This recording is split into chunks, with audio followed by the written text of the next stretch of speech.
¿El sonido está bien, perdón? Bien, pues es un gusto nuevamente saludarlos. Está perfecto, maestro, ahí el audio, no pasa Gracias. nada. Es nuevamente un gusto saludarlos en esta jornada virtual Ceneval. El día de hoy tocaremos el tema de derecho laboral, para lo cual quiero agradecer infinitamente al maestro José de Jesús Díaz de la Torre su gentileza por participar en esta charla con nosotros, ya que, insisto nuevamente, la dirección de la Facultad de la Universidad, de la Facultad de Derecho, perdón, de la Universidad Autónoma de Baja California, por conducto de la doctora Laura Alicia Camarillo Gobea, pues tiene la preocupación de nuestros potenciales egresar para que continúen con su profesionalización y sobre todo preparándose para cualquier contingencia de carácter práctico que ustedes puedan tener durante su vida profesional. Y es por ello que el día de hoy contamos con la presencia del destacado maestro José de Jesús Díaz de la Torre, pues para que nos dé algunas, que chale con nosotros, nos dé algunos tips con respecto a lo que es la materia laboral, ya que es una materia sumamente socorrida en estos tiempos y además, pues es de suma importancia para la formación de nuestros profesores. Maestro, primero que todo quiero agradecerle su participación en esta charla y me encantaría que iniciemos con una pregunta que yo creo que es de suma trascendencia para poder entender esta parte del derecho laboral. Y quiero preguntarle, ¿quiénes son autoridades laborales en México, maestro? Bien, gracias, muy amables. Como ustedes saben, compañeros, hay una ley federal del trabajo relativamente nueva porque tiene un año, en el mes de mayo acaba de cumplir un año, y su antecedente es del 2012, que también se considera nuevo porque antes del 2012 tardaron más de 42 años en haber una nueva ley federal del trabajo, y ahora en un lapso como de 6, 7 años, pues ya tenemos dos, ¿no? Y parte de lo curioso de eso es que la ley del 2012 sigue vigente. Si ustedes van a las juntas de conciliación y arbitraje, los juicios se llevan con la ley del 2012, y en un periodo a más tardar de octubre del 2021 ya va a estar vigente en Baja California, en la parte procesal, la ley del 2019. Pero atendiendo a la pregunta, ¿quiénes son las autoridades laborales? Si ustedes revisan su artículo 523, ahí se hace referencia a quiénes son las autoridades laborales en nuestro país, independientemente de la competencia, porque también, igual que en otras áreas como penal y civil, pues hay normas federales y normas locales, ¿verdad? En materia laboral, la ley es federal, pero tiene doble competencia, y esa doble competencia se rige por un criterio de exclusión.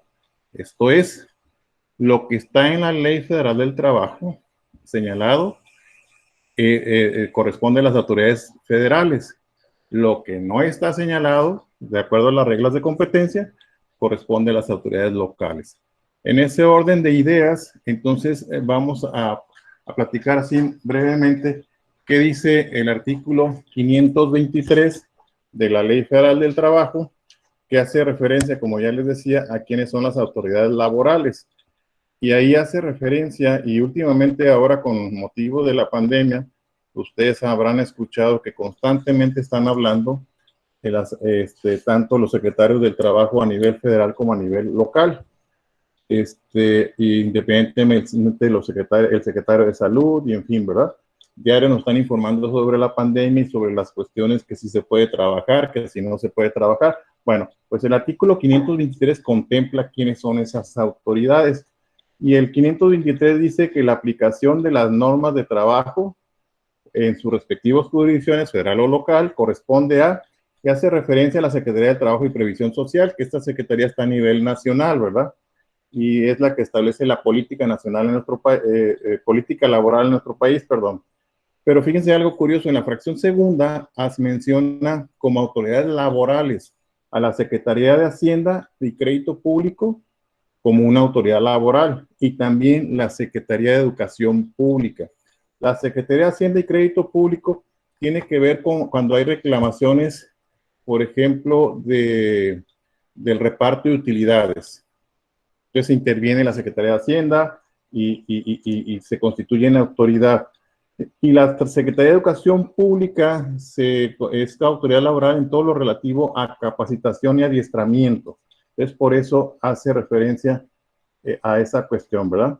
También la Ley Federal del Trabajo hace referencia a otro tipo de autoridades, inclusive la nueva ley, aquí tengo yo las dos leyes ahorita, la nueva ley habla del Centro Federal de Conciliación y Registro Laboral, que esa hoy en día, si ustedes me preguntan dónde está, esa no existe, está por conformarse.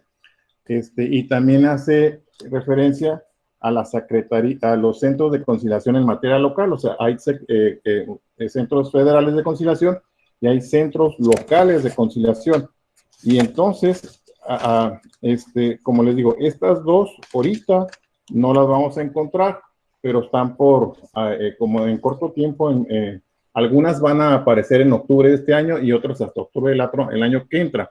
Pero también el artículo 523 de la ley anterior hace referencia a las autoridades de las entidades federativas y sus direcciones o departamentos de trabajo. Aquí es donde cabe el secretario de trabajo local, aquí es donde cabe las delegaciones de trabajo, e inclusive no se menciona, y muchas veces ni las mismas autoridades lo conocen, pero fíjense, el gobernador, para algunos aspectos, sobre todo de sanciones, se constituye como autoridad laboral, y el fundamento es esta fracción tercera. Luego dice la Procuraduría de la Defensa del Trabajo. La Procuraduría de Defensa del Trabajo, compañeros, también es autoridad laboral. Y ustedes recordarán que en la clase procesal vieron este aspecto, y si lo quieren consultar, en el artículo 530 hace referencia a ello. La Procuraduría de Defensa del Trabajo tiene doble función, porque hace una especie como de función de defensor de oficio de los trabajadores, pero a la vez se constituye en un conciliador. Si ustedes tienen un problema laboral hoy en su empresa, van mañana a la Procuraduría de la Defensa del Trabajo, ya sea federal o la local, y ahí les van a atender y les van a dar un citatorio para su patrón. Ese citatorio normalmente es un periodo breve, de 2, 3 días, una semana, cuando mucho, y a lo mejor en ese periodo se logra solucionar el conflicto. De otra manera, si no se arregla, si no se soluciona, el procurador de la defensa del trabajo puede apoyarlos en la defensa de sus intereses como trabajadores, ¿verdad? Gratuitamente, porque se constituyen, como les decía, en una especie de defensores de oficio. Ahora que se aplique la nueva ley, que es del año pasado, inclusive a nivel federal, ya hubo reformas a las leyes orgánicas de ellos para efectos de que los defensores de oficios federales puedan defender en asuntos laborales, ¿verdad? No nomás el procurador de la defensa del trabajo, sino también los defensores de oficio en materia laboral. Bien, también hace referencia al Servicio Nacional del Empleo. Esta institución procura realizar estudios de campo para efectos de considerar dónde se pueden desarrollar empresas, dónde hay mano de obra calificada, en fin, todos esos aspectos le corresponden a esta autoridad. Luego viene la inspección del trabajo. La inspección del trabajo es aquella que se encarga de vigilar el cumplimiento de las normas de trabajo. Por ejemplo, si ustedes en el lugar que ahorita están empleados, mañana puede llegar un inspector de trabajo a revisar si las condiciones de empleo que se están generando son las adecuadas. Les pueden preguntar a ustedes si les pagaron el aguinaldo, si les pagan horas extras cuando las trabajan, si cumplen con los reglamentos, en fin. Levantan un acta, y si hubiera irregularidades en el cumplimiento de las normas de trabajo, no nomás en condiciones de empleo, también en otros aspectos que tienen que ver con seguridad e higiene. Por ejemplo, en la empresa donde trabajamos no toman las medidas preventivas correspondientes. Hoy en día están de moda las medidas preventivas, sobre todo con todo lo que tiene que ver con la cuestión de la pandemia, ¿verdad? Que si nos dan cubrebocas, que si nos dan gel, todo lo que sea para prevenir ese tipo de cuestiones. Bueno, pues ahí se señalan que si hay de estas extinguidores, que si hay señales visuales para salir, señales auditivas, en fin, todo eso revisa el inspector del trabajo, y en un momento dado, si no están cumpliendo, les puede dar un término a los patrones para que acudan normalmente en 10 días ante la dependencia laboral que corresponda para efectos de verificar el cumplimiento de ese tipo de normas, ¿verdad? Bien, luego viene la Comisión Nacional de los Salarios Mínimos, que ustedes saben que esa comisión tiene que ver precisamente con algo muy importante porque determinan, después de una serie de estudios, cuál es el salario mínimo vigente en nuestro país. Ustedes recordarán que aquí en Baja California se generó un salario mínimo que ahora es el doble de lo que era en el 2018, y resulta que en otras partes del país es un poco inferior, ¿verdad? Ahorita aquí en Baja California andamos como en 180 y tantos pesos, 176 si no me equivoco, y en el centro de la República anda como en 120 y tantos, ¿no? 100 y fracción. Entonces, aquí es un salario mínimo un poquito más alto. Pero el salario mínimo, ustedes se acordarán cuando vieron Derecho Individual del Trabajo, está regido por el artículo 90, y el artículo 90 de su ley pues realmente nos merece mucha atención, ¿verdad? Porque fíjense que el salario mínimo debe ser la cantidad suficiente para que en un momento dado un jefe de familia, no una persona, un jefe de familia pueda sostener a la misma, ¿no? En todos los órdenes, no nomás en el aspecto material, sino inclusive dice que el salario mínimo debe ser suficiente para satisfacer las necesidades normales de un jefe de familia, ¿verdad? O sea que parece broma, pero dice que es suficiente para satisfacer con los 170 y tantos pesos, ¿no? Yo creo que pues nunca han ido a comprar un galón de leche esas personas que estuvieron ahí, porque que no, definitivamente es poco, ¿no? Bueno, pero a esa comisión le pertenece dicha cuestión. Y también existe la Comisión Nacional para el Reparto de Utilidades, que también es autoridad laboral. Hasta aquí, compañeros, son autoridades laborales que se consideran administrativas, pero luego vienen otras autoridades que se consideran jurisdiccionales, y que las jurisdiccionales serían la Junta Federal de Conciliación y Arbitraje, que está en la Ciudad de México. La Junta Federal tiene en todo el país más de 60 y tantas juntas especiales para ver los asuntos que son de naturaleza federal, ¿verdad? La pura Ciudad de México existen, si no mal recuerdo, 16 o 17 juntas especiales, y ya la 17 y la 18 están en Guadalajara, y así sucesivamente, ¿no? Aquí en Baja California tenemos dos juntas especiales que dependen de la federal. La número 40, que fue la primera, que es la que está en Ensenada, y la más reciente, que bueno, reciente relativamente, tiene como 20 años de creación, que es la que está en Tijuana, ¿verdad? Que es la número 59. Entonces, esos dependen de la Junta Federal de Conciliación y Arbitraje, y que conoce de aquellos conflictos laborales que sean de naturaleza federal. Ahorita les voy a platicar rápidamente cuáles son los asuntos de naturaleza federal. Y luego vienen las juntas locales de conciliación y arbitraje. En Baja California hay 3 juntas locales de conciliación. Una está en Ensenada, que también es de reciente creación, tiene como unos 5 o 6 años. Luego viene la de Mexicali, que fue la primera, y posteriormente, a partir del 85, si no me recuerdo, del 20 de mayo del 85, 86, por ahí, surge la Junta Local de Tijuana, ¿verdad? Y la Junta Local de Tijuana tiene 5 juntas especiales. 4 están en Tijuana y la número 5 se ubica en la ciudad de Tecate, ¿verdad? Y conocen de los conflictos que no sean federales. Y la última autoridad que se menciona como jurisdiccional es el Jurado de Responsabilidades. El Jurado de Responsabilidades, compañeros, ustedes tendrán presentes que las juntas que conocen los asuntos laborales no se llaman juzgados laborales. A partir de la nueva ley se van a llamar juzgados laborales, pero ahorita se llaman juntas. Y implica que es la reunión de 3 sectores: el sector gobierno, el sector patronal y el sector obrero. O sea que cada uno aporta un representante y los 3 se constituyen en la autoridad. Esta autoridad, la Junta, es la que va a conocer el juicio en todas sus etapas hasta resolverlo. Y esta autoridad que se integra con el representante obrero, el representante patronal, el representante de gobierno, la unión de esos tres sectores es lo que implica precisamente esta naturaleza de la autoridad. A partir de que entren los juzgados laborales, que en alguna parte del país inician en octubre de este año, sobre todo en el centro de la República, por ahí por Guanajuato, Zacatecas, San Luis Potosí, inician los juzgados laborales ya en octubre.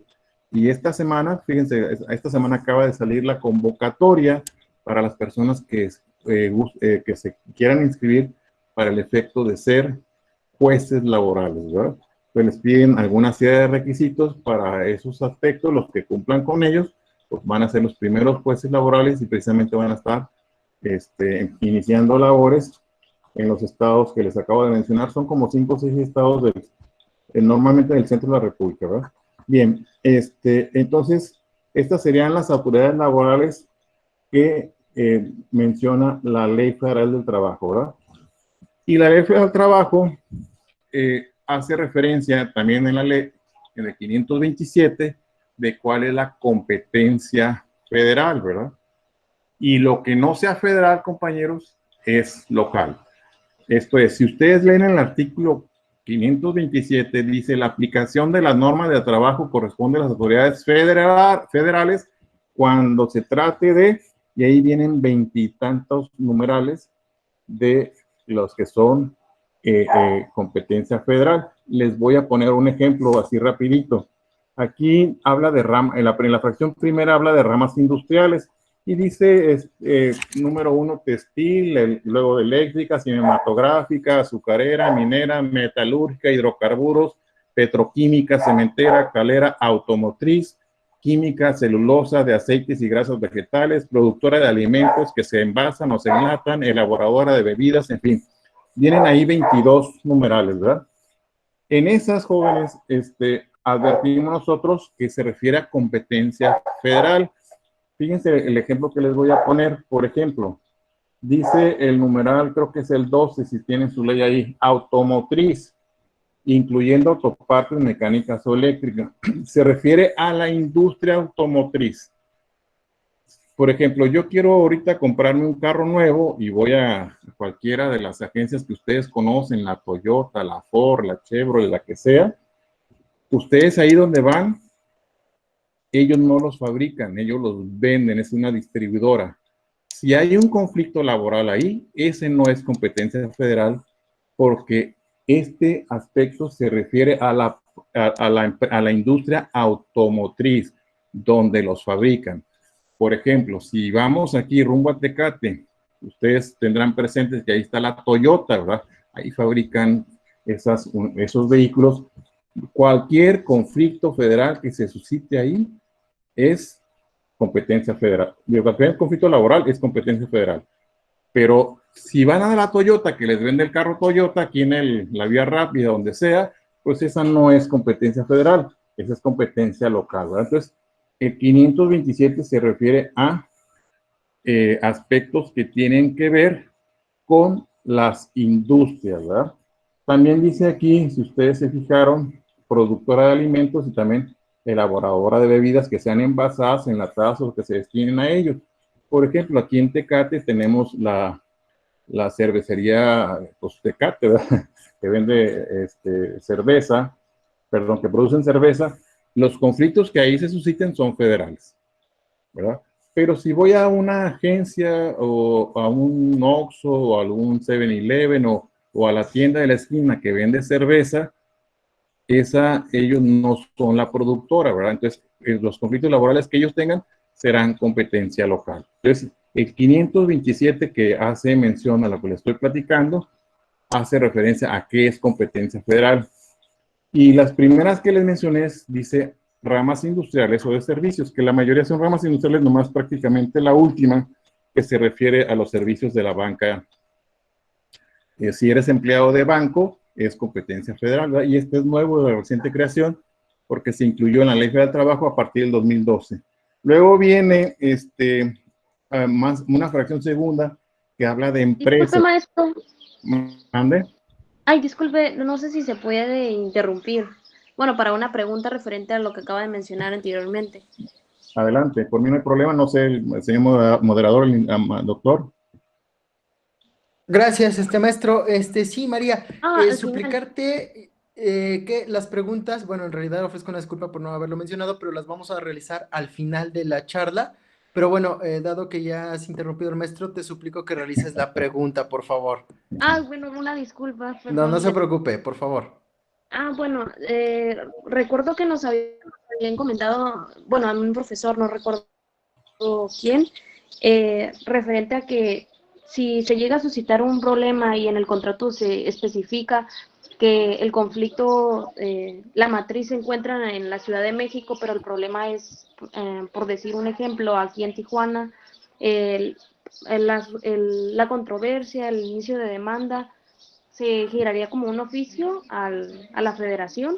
Sí, mira, son Bueno, varios escenarios, pero eso ya es, independientemente si es federal o es local, hay reglas territoriales de competencia. Por ejemplo, las reglas territoriales normalmente se rigen por lo siguiente: dónde te contrataron, ¿verdad? ¿Dónde prestaste el servicio? ¿O dónde está el domicilio de la empresa? Entonces, cualquiera de los tres escenarios es factible. Por ejemplo, tú eres de Guadalajara, te contrató una empresa de la Ciudad de México y te mandó a trabajar a Tijuana. Y ya tienes 3 años trabajando en Tijuana y resulta que ya dejaste de trabajar ahí porque renunciaste o hubo un problema por ahí, no te pagaron tus prestaciones, entonces tú decides demandar, pero te gustó Tijuana y te quedaste aquí, entonces tú puedes demandar en Tijuana, pero si optas por regresarte a tu ciudad, que es Guadalajara, pues puedes demandar en Guadalajara, o también puedes demandar en la Ciudad de México, que es el domicilio donde se encuentra la, la empresa que te contrató. Entonces, en la ley hace referencia por ahí, por el artículo 703, 4, 5, por ahí, a las reglas de competencia, ¿verdad? Territorial. Pero ahí ya no estaríamos si es federal o local. ¿Es federal o es local? Pero ¿cuáles son las reglas de competencia? Y las reglas de esa competencia territorial las da estos tres aspectos que te acabo de mencionar. ¿Dónde está el domicilio de la empresa? ¿Dónde fue contratada? ¿O dónde fue el lugar donde prestó el servicio? ¿Verdad? Entonces, ahí en la ley hace referencia a dicha circunstancia. Y efectivamente, si la empresa está en México y tú la demandas en Tijuana, le van a tener que mandar un escrito, un exhorto, para que la emplacen allá en México, ¿verdad? Pero sí es factible cualquiera de los tres escenarios que tú la demandes. No sé si con Ok, esto, muchas gracias. ándale, pues gracias a ti. No, de nada. Una disculpa. No, no se preocupe, al contrario. A ver, le seguimos, entonces, le decía yo de la competencia federal, ¿verdad? Y les mencioné las industrias y ahora viene las empresas, ¿verdad? Hay algunas empresas que dice aquí, aquellas que sean administradas en forma directa o descentralizada por el gobierno federal. Cualquier empresa descentralizada que sea administrada en forma directa por el gobierno federal, estamos en presencia de competencia federal de los conflictos laborales que ahí se susciten, ¿verdad? Entonces, por ejemplo, a lo mejor en Pemex o a lo mejor en Caminos y Puentes Federales, bueno, dependiendo a qué empresa se trate, ¿no? Luego dice aquellas empresas que actúen en virtud de un contrato o concesión federal. Si una empresa desarrolla su actividad en virtud de una concesión federal y tiene un conflicto laboral, los trabajadores de esas empresas tendrían que ir a la autoridad federal. Por ejemplo, las compañías televisoras, las de radiocomunicación, las compañías que nos venden los teléfonos celulares, ¿verdad? Todas esas compañías son competencia federal. Luego, el otro criterio es aquellas empresas que junten trabajos en zonas federales. Bueno, si desarrollo una labor en una zona federal, indudablemente que la competencia, aunque la empresa pudiéramos decir que no es federal, pero por la ubicación de donde se encuentra en territorio federal, esa empresa tendría que ser demandado ante una autoridad federal, ¿verdad? Y luego la ley al final hace referencia a que le compete a la autoridad federal también conocer de todas las obligaciones patronales en materia de capacitación y adiestramiento y seguridad y higiene. Si ustedes en una demanda incluyen algo que tenga que ver con seguridad y higiene o incluyen algo que tenga que ver con capacitación y adiestramiento, ese aspecto tiene que ser conocido por la autoridad federal. No más que la ley establece una forma muy absurda de manejarlo, ¿no? Porque dice que si demandas a una empresa que no sea competencia federal, pero le incluyes capacitación y adiestramiento, tienes que sacar una copia de esa demanda y una parte, lo que no es capacitación y adiestramiento, lo conoce la Junta Local y la otra parte se lo van a mandar a la federal para que allá lo conozcan, ¿no?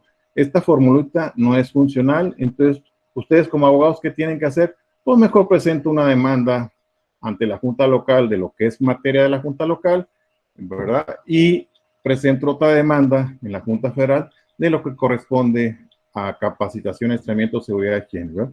Entonces, ese sería el esquema. Pero les digo, como lo hicieron así, medio complicado, no resulta mucho, ¿no? Y casi todo el mundo la separa.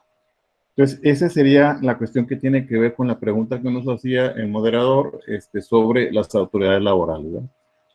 Así es. Muchas gracias, maestro. Es una exposición tan brillante y desde luego que disipa algunas dudas que también surgen de esta pregunta. Y pues a propósito de esta relación con respecto a lo que son las autoridades laborales en México, quisiera preguntarle, maestro, ¿cuál es la diferencia entre una junta local o federal de conciliación y arbitraje y un tribunal de conciliación y arbitraje, Ah, sí, correcto. estimado maestro? Bueno, las autoridades laborales conocen de conflictos laborales que se susciten entre patrones y trabajadores, ¿verdad?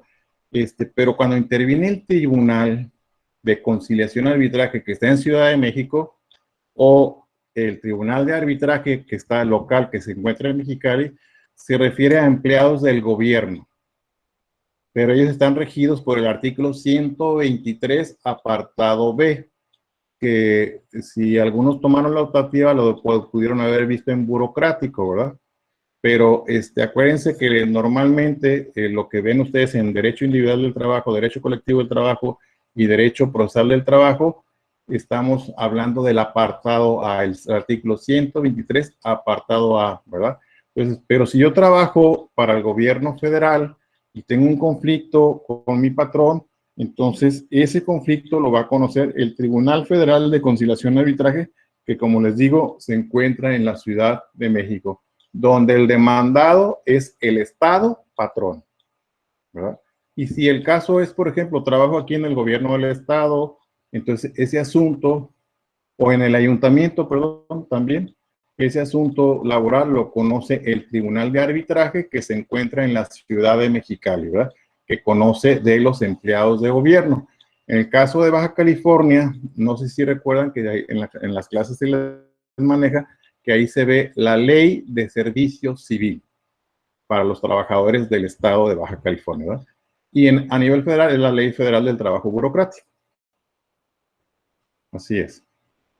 Muchas gracias, estimado maestro. Pues sin duda alguna, la verdad, sí estamos disipando algunas dudas que desde luego también cuando egresamos de la licenciatura como litigantes, pues sí en ocasiones tenemos este pequeño conflicto. Y esto me lleva a realizarle otra pregunta que es muy importante, sobre todo para nuestros estudiantes, y quisiera saber cómo se inicia un proceso laboral ante las autoridades laborales en México.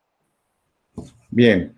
La Ley Federal del Trabajo establece que el juicio se inicia con la presentación de la demanda. Los que tengan su ley a la mano, se ubíquense en el 870 en adelante y ahí van a encontrar precisamente el procedimiento ordinario, ¿verdad? Hay varios procedimientos, pero el común es el procedimiento ordinario. ¿Cómo inicia? Con la presentación de la demanda por escrito. Una de las características del procedimiento laboral es la oralidad. Desde 1970 ya se hablaba de oralidad en el procedimiento laboral, pero la presentación, el inicio de un juicio es precisamente con una presentación de una demanda por escrito, de acuerdo al 870 y el 872 de la ley, y lo rigen, ¿verdad? A partir de que presentamos la demanda, ya la autoridad laboral debe de emitir un acuerdo. Ese acuerdo puede ser que nos admite la demanda, puede ser que la previene, puede ser que inclusive la desecha. Lo común es que las admiten, pero ¿cuándo se puede prevenir? El capítulo procesal, jóvenes, de la ley empieza en el 685. Si ustedes se fijan ahí, hace referencia a prevenir y subsanar. Entonces, ¿cuándo me pueden prevenir una demanda? Vamos a imaginarnos que ustedes presentan, asesorando a un cliente, presentan una demanda laboral en la cual hablan de un despido, pero no dice la fecha del despido. Ustedes como autoridad, ¿qué tendrán que hacer? Pues prevenir, en este caso, a la parte actora, ¿verdad? Que señale cuáles son las circunstancias de tiempo, modo y lugar del despido, ¿verdad? Porque nosotros no podemos adivinar, somos autoridad, pero no podemos adivinar el despido. Entonces ahí vamos a hacer una prevención. También se puede subsanar. ¿Cuándo se puede subsanar? Fíjense que la demanda, el trabajador o la trabajadora que ustedes asesoran dice: presté mis servicios 10 años en tal empresa, siempre durante los 10 años que trabajé, nunca me pagaron aguinaldo. Pero ustedes como autoridad laboral se fijan que la demanda no reclama aguinaldo. Entonces, las juntas pueden hacer lo siguiente, pueden subsanar. ¿Qué quiere decir? Que al admitir la demanda van a decir: se tiene a la parte actora por demandando el pago de aguinaldo. Esta actitud es criticable de la autoridad porque dicen que, oye, pues debe ser el juez de la balanza, el fiel de la balanza, pues, y no te debes de inclinar a nadie, ya lo estás ayudando. Pero en doctrina se señala mucho que no debe haber ningún problema. ¿Por qué? Porque únicamente estabas diciendo que si narras de acuerdo a los hechos que nunca te pagaron aguinaldo y no lo reclamas, pues la autoridad lo tiene por haciéndolo. Pero si el patrón acredita que los pagó, pues no hay ningún problema. Entonces, ahí está la diferencia entre prevenir y subsanar, ¿verdad? Subsanar es menos común, es más común prevenir. Y muchas veces, compañeros, hacemos prevención. ¿Por qué? Porque a la demanda le falta algo que la autoridad no se lo debe de imaginar, ¿verdad? Por ejemplo, ya les dije que no dice la fecha del despido. Por ejemplo, no dice el salario que ganaba. O una más complicada que a veces no puede avanzar el juicio es: no señala el domicilio del patrón. ¿Dónde vamos a emplazar si no señala el domicilio? Entonces es parte de la cuestión, ¿no? Que cuando presenta la demanda se va a admitir si cumple con todos los requisitos. Si no cumple, podemos prevenir o subsanar, pero inclusive si estás demandando algo que no es laboral o estás reclamando algo que no te corresponde o no estás legitimado, ¿qué les parece que yo presente una demanda a nombre de mi hijo de 17 años, que es el trabajador? Entonces, la Ley Federal del Trabajo, si ustedes se ubican en el 689, 690 de su ley, donde habla de estos aspectos, dice que no existe la incapacidad procesal. Si eres trabajador, puedes demandar. Aunque estés ilegal aquí en México, puedes demandar. Si eres menor de edad, puedes demandar. Tienes la acción. Entonces, si yo como papá demando, pues a lo mejor me van a poner una prevención y pues tú dices que el que trabajaba era tu hijo, pues que demande tu hijo, ¿verdad? En fin. Pero el aspecto del inicio es presentando la demanda por escrito y ya de ahí, dependiendo de las circunstancias, que si está bien, que si no está bien, que si se previene o se subsana o inclusive se desecha, ¿no? Pero la autoridad, al emitir el acuerdo, si la admite, va a señalar audiencia, ¿verdad? Una audiencia que se va a celebrar una vez que sean emplazadas las partes. Muchas gracias, maestro. Pues continuando con esta parte precisamente del procedimiento, del proceso laboral, perdón, mejor dicho, quisiéramos preguntarle acerca de la audiencia trifásica. ¿Qué es la audiencia trifásica dentro de un procedimiento laboral, estimado maestro? Sí, muchas gracias. La audiencia trifásica, que es una audiencia que comprende 3 etapas: la etapa de conciliación, la etapa de demanda y excepciones y la etapa de ofrecimiento y admisión de pruebas. A partir de la reforma laboral, ya se dividió esta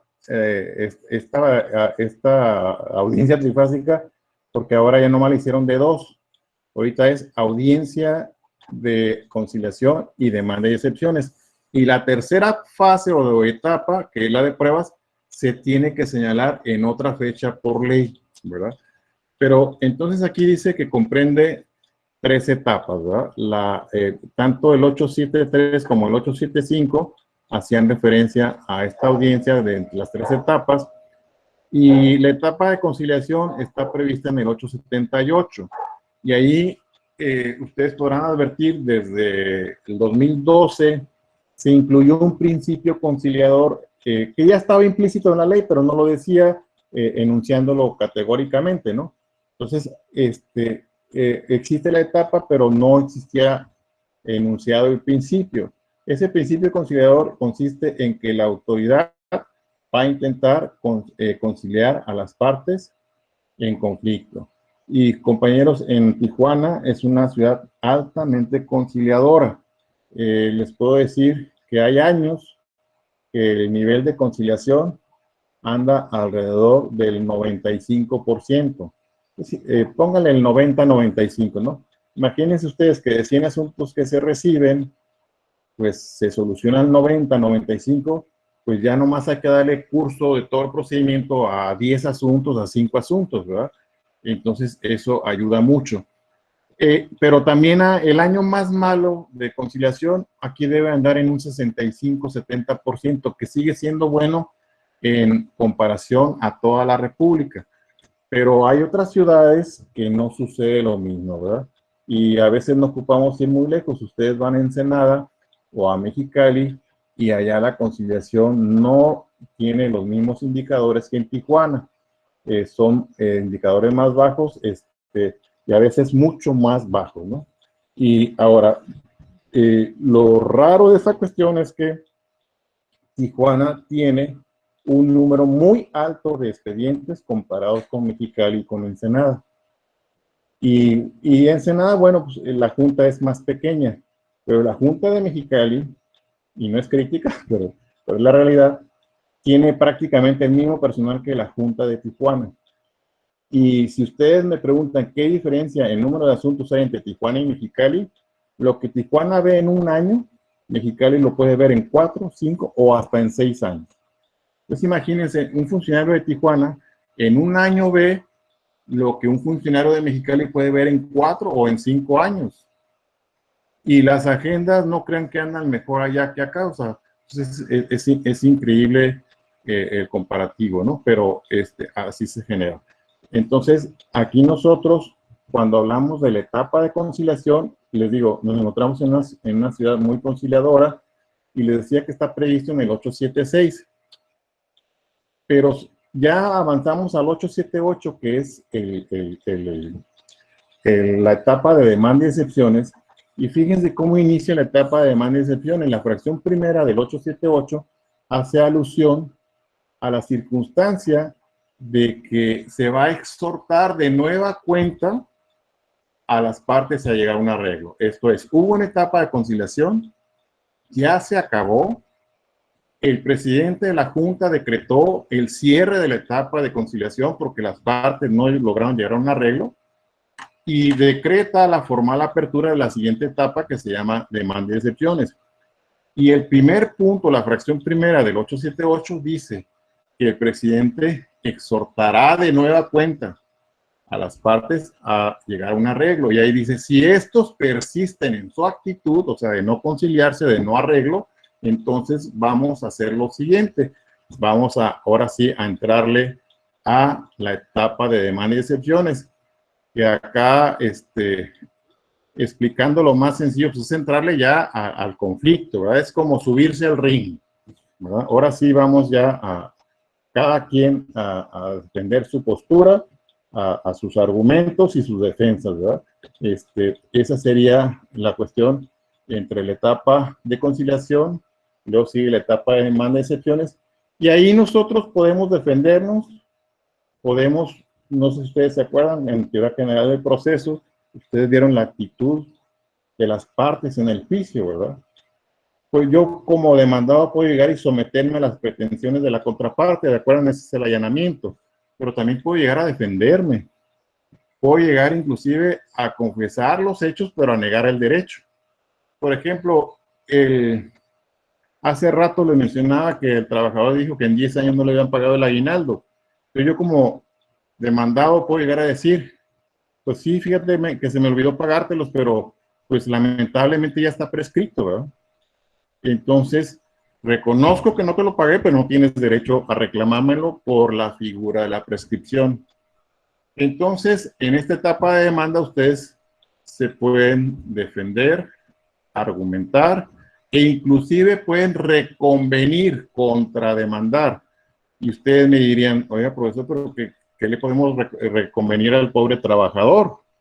Bueno, pues a veces en algunos empleos se puede prestar alguna cuestión, por ejemplo, en seguridad.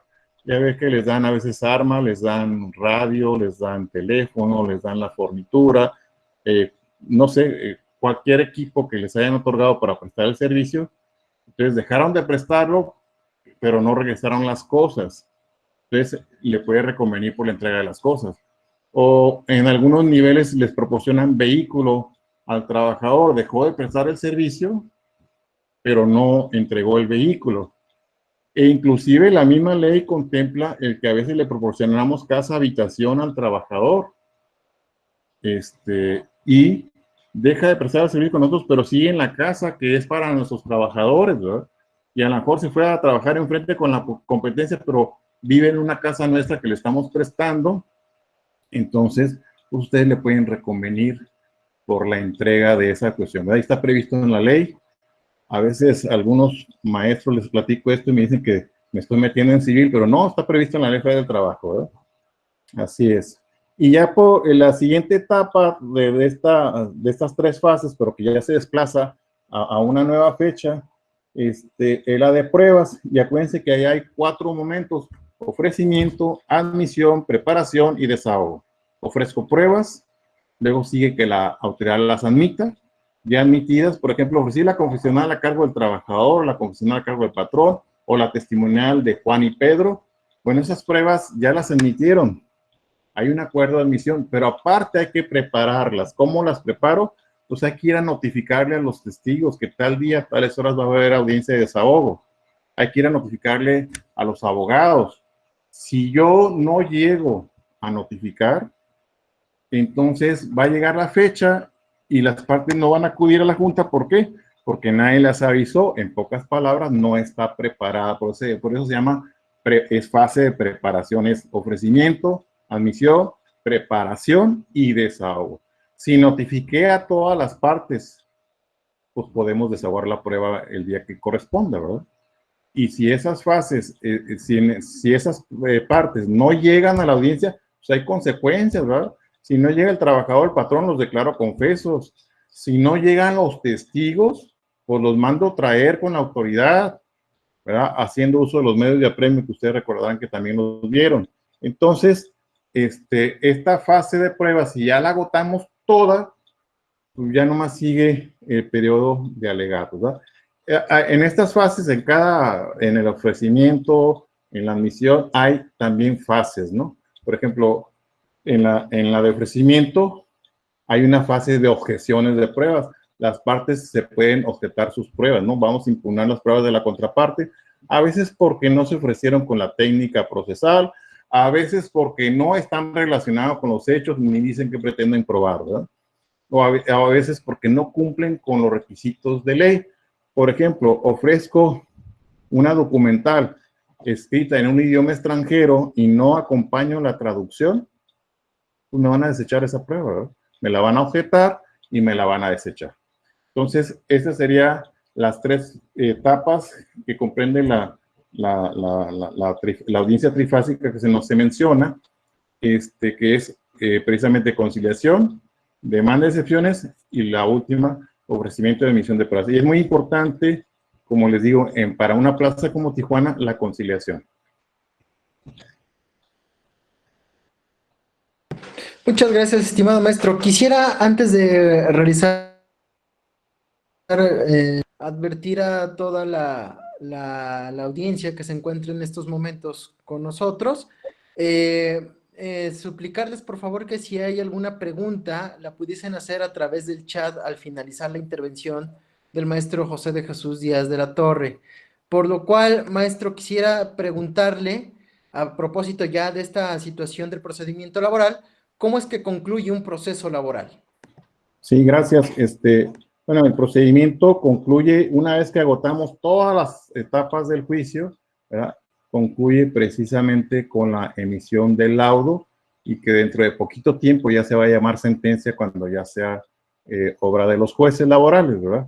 Entonces, este laudo se acostumbra que una vez que se formularon los alegatos, viene lo que se denomina el cierre de instrucción. Ustedes se acuerdan que la instrucción comprende desde la presentación hasta prácticamente antes de emitir el laudo, ¿no? Y la autoridad emite el cierre de instrucción, quiere decir que cerrar la instrucción quiere decir que ya no hay nada pendiente de desahogo durante el juicio, salvo resolverlo. En el caso concreto actual, con las juntas formulan un proyecto de dictamen o un proyecto de resolución.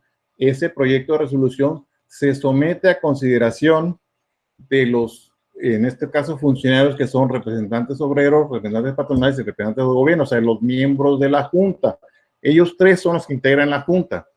En la Junta, aparte, hay más personal, pero los que integran la Junta son tres. El demás personal, el secretario de acuerdos, los actuarios, el dictaminador, todos los que estén en la Junta ahí, son parte del personal jurídico de la Junta, pero la Junta solo le integran tres, ¿verdad? Bueno, pues cuando ya se cerró la instrucción, se va a formular un proyecto de dictamen, que normalmente lo formula el presidente o lo formula el auxiliar de presidente. Y ese dictamen van a citar a los representantes obreros patronales a una fecha para realizar lo que se llaman diligencias de discusión o votación. Ahí los tres sectores, representados por las personas que les he indicado, van a votar si están de acuerdo con la resolución o no. Si hay 2 votos a favor, tenemos laudo por mayoría. Si hay 3 votos a favor, tenemos laudo unánime. Si hay 2 votos en contra, no hay laudo y hay que formular un nuevo proyecto. Y ya que el laudo está pronunciado, entonces tenemos nosotros que integrarlo al expediente, ya que esté firmado, se dice engrosarlo al expediente. Y entonces inmediatamente después hay que notificar a las partes, ¿verdad? Hay que notificar a las partes precisamente de esta resolución.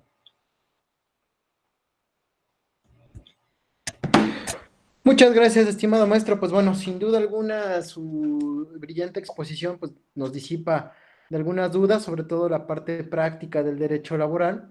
Y bueno, pues agradecerle infinitamente por este tiempo que se ha tomado, sobre todo para seguir apoyando a nuestros potenciales a egresar con el fin de que su vida laboral sea un poco más sencilla. En este momento abro, si usted tiene bien, estimado maestro, un espacio breve de preguntas y respuestas para alguna duda que pueda surgir de esta charla con respecto a nuestros estudiantes, maestro. Sí, con mucho gusto. Muchas gracias. A ver, hay una pregunta en el chat. Pregunta Arcelia Rojas Castro, si el trabajador es menor de edad, ¿él sería quien interpondría la demanda por ser el que tenía la relación laboral o sería alguno de los padres o representantes legales, me imagino que del menor? No, tienes razón, el trabajador es el que tiene que interponer la demanda, ¿verdad? Independientemente de que pueda nombrar apoderado o si no tiene apoderado, la Procuraduría de la Defensa del Trabajo le va a designar uno, ¿verdad? Pero sí, la acción es del trabajador, precisamente porque la ley, si no mal recuerdo, es el 690, hace referencia a que, en pocas palabras, no existe la incapacidad procesal siempre y cuando se haya dado la prestación del servicio, ¿verdad? Entonces, indudablemente que no requiere al papá, ni a la mamá, ni a nadie, ¿verdad? Lo único es que la autoridad va a vigilar que tenga representante, que tenga asesoría jurídica. Muchas gracias, estimado maestro. ¿Alguna otra pregunta para nuestro ponente del día de hoy? Sean tan gentiles de escribirla en el chat, por favor. Veamos. Anímense. Si no la sabemos, aquí la investigamos juntos, hombre.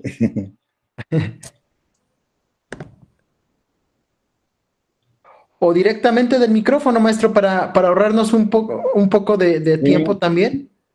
no es problema, encantado. Perfecto. Bien, pregunta Aarón Aureliano Pulido Ibarra, maestro. Bueno, nos Sí, saluda, buena tarde. ¿Pudiera explicar sobre el desarrollo de la preparación y admisión de las pruebas? sí. Gracias. Una vez que ofreciste las pruebas, la autoridad, bueno, pues, les decía que antes después, al ofrecer las pruebas, las partes vamos a objetar.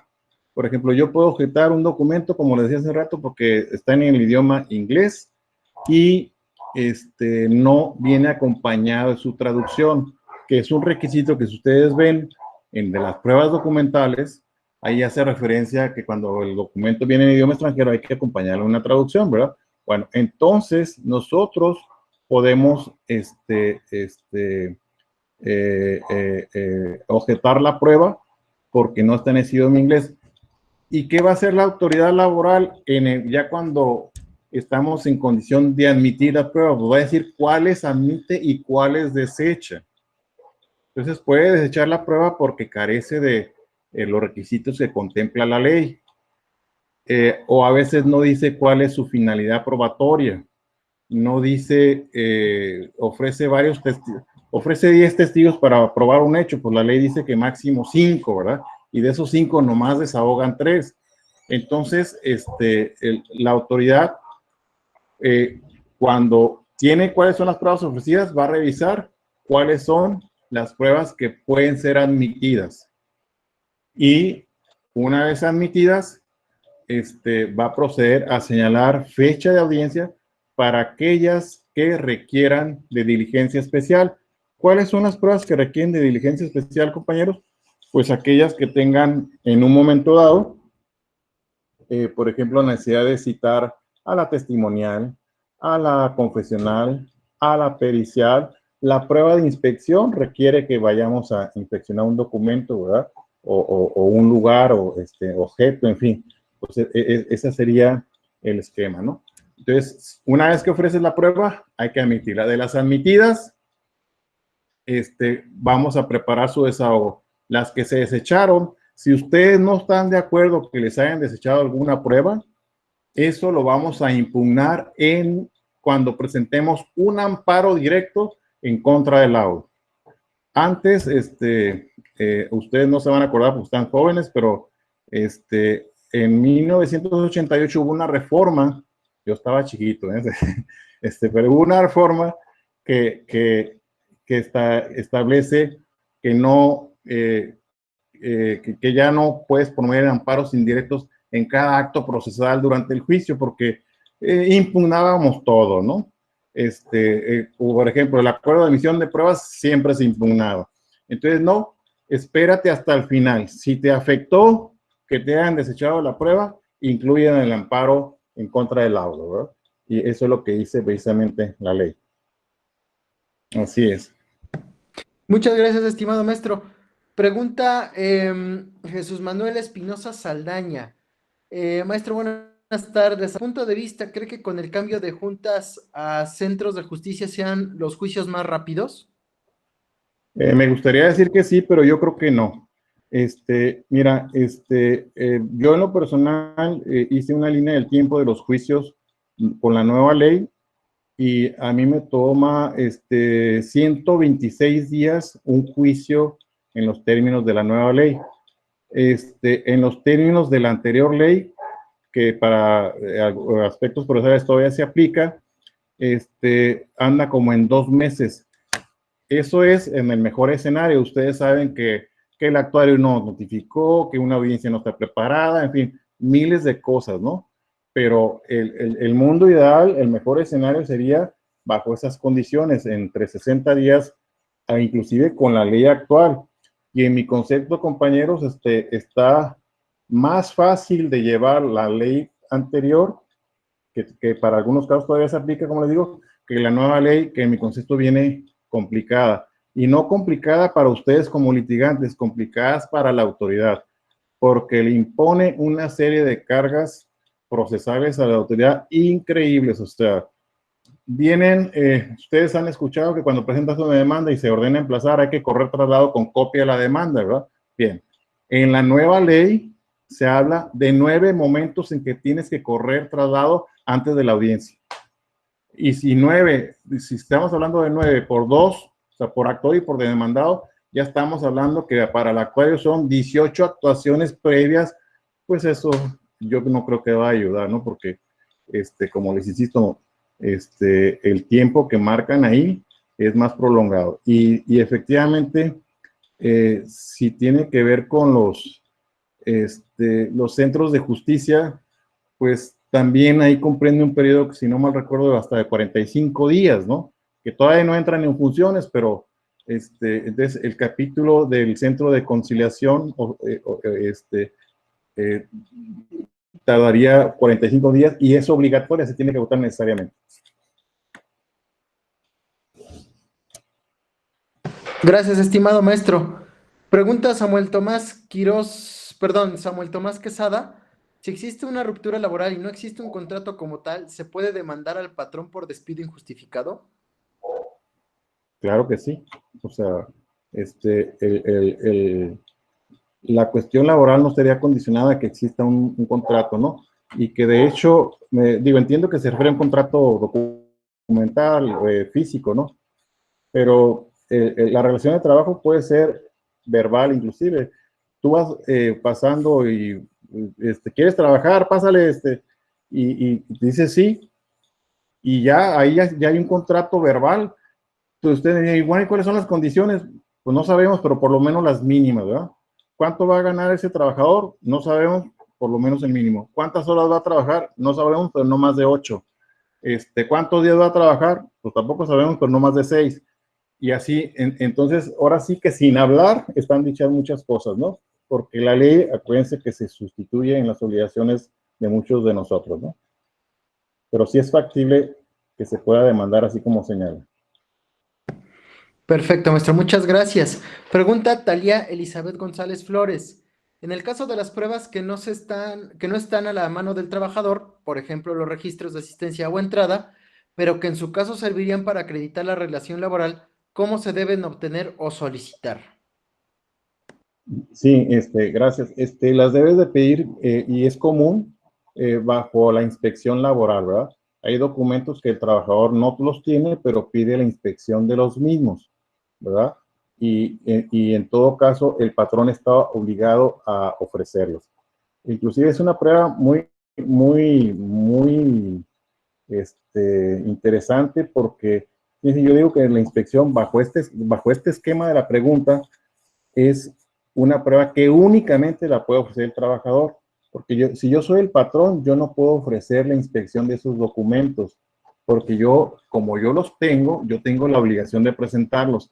El único esquema donde se pudiera decir que no es factible es cuando yo le digo a la autoridad, oye, no exhibo este documento, no exhibo estos registros o esta nómina en atención a que soy objeto de una auditoría, por ejemplo, del IMSS, del Seguro Social, y ellos la están revisando y pues yo no dispongo de ella. Entonces, te lo ofrezco vía inspección porque está ahorita en custodia del IMSS. Aunque sea dentro de la empresa, pero en custodia del IMSS, ¿verdad? Entonces, esta prueba, por eso les digo que, así como me la plantean, está dirigida que prácticamente los únicos que la pueden ofrecer son los trabajadores. Muchas gracias, maestro. Pregunta Sí. Leslie J. Pérez Durán. Una vez me tocó enterarme de un caso donde un trabajador trabajador tuvo problemas con el patrón, ya que este último le dijo que había un dinero faltante y que el trabajador debía de pagar y le dijo que debía de firmar un pagaré. Y sí lo firmó. Además llamó el patrón a la policía y se llevaron al trabajador. ¿Qué podría hacer el trabajador en esta situación? ¿Se podría demandar un despido injustificado o cómo se podría presentar? Porque ya no volvió al trabajo y ni recibió nada del patrón. Bien, mira, efectivamente sí puede demandar, ¿verdad? Y aquí, en mi concepto, el patrón incurrió en errores. Por ejemplo, si ya le firmaron el pagaré, y luego, él ya está garantizando el pago, pero luego le habla a la policía. ¿Cuál es el objeto si ya está garantizado el pago con un documento mercantil, verdad? Entonces, perdón, vamos a imaginarnos que él, este trabajador, eh, eh, ya no firmó una cantidad, no sé cuál haya sido, pero el artículo 110 de la Ley Federal del Trabajo hace referencia a las deudas del trabajador con el patrón, inclusive tienen límite. Entonces, pero también hay criterios jurisprudenciales que hacen referencia, que inclusive vamos a pensar que haya firmado el pagaré y aparte haya firmado una renuncia, pero como le hablaron a la policía, si esos eventos coinciden, se presume que la renuncia se obtuvo bajo presión. Entonces, de que puede demandar, indudablemente puede demandar. Y que en un momento dado le pueden alegar ahí que renunció o algo así, pues pudiera inclusive hasta alegar la nulidad de esa renuncia porque fue obtenida bajo presión. Muchas gracias, maestro. Por último, Yolanda Bejarano indica que si puede usted repetir la diligencia de votación en el proyecto de dictamen del laudo, por favor. Sí, sí, gracias. Una vez emitido el proyecto, se cita a los representantes obreros y patronales a unas diligencias de discusión y votación.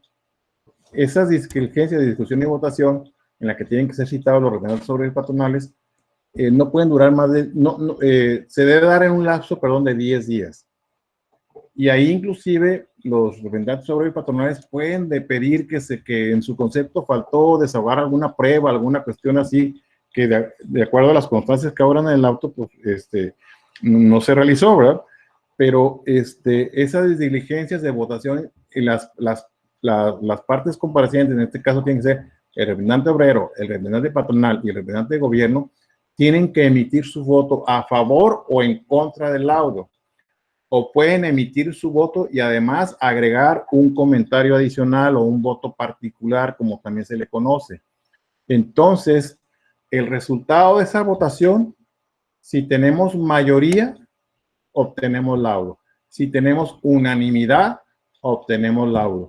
Pero si tenemos dos votos, pero en contra, que no están a favor del laudo, al contrario, y ya nomás nos quedaríamos con un voto, ahí no hay laudo. Ahí se tiene que regresar al proyectista o al dictaminador para efectos de que con las indicaciones que le den los representantes obreros, los representantes patronales o el mismo presidente de la Junta, para que emita un nuevo proyecto de acuerdo a las indicaciones que le dieron y ya con eso lo votarían como corresponde, ¿verdad?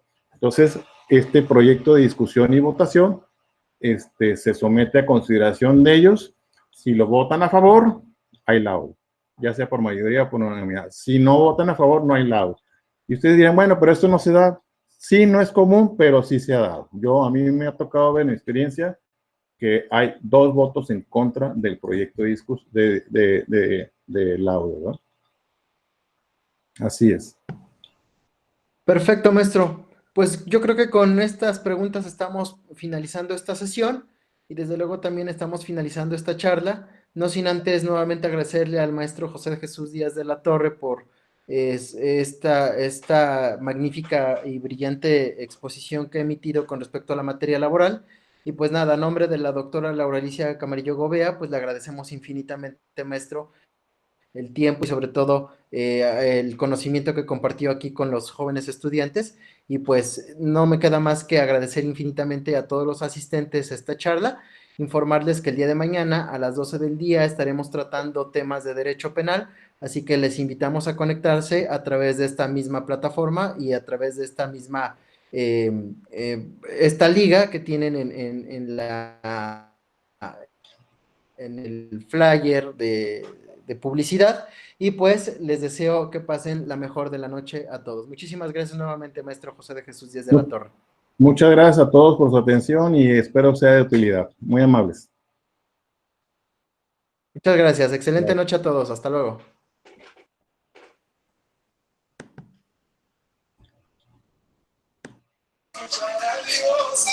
Muchas gracias. Que tenga bonita tarde.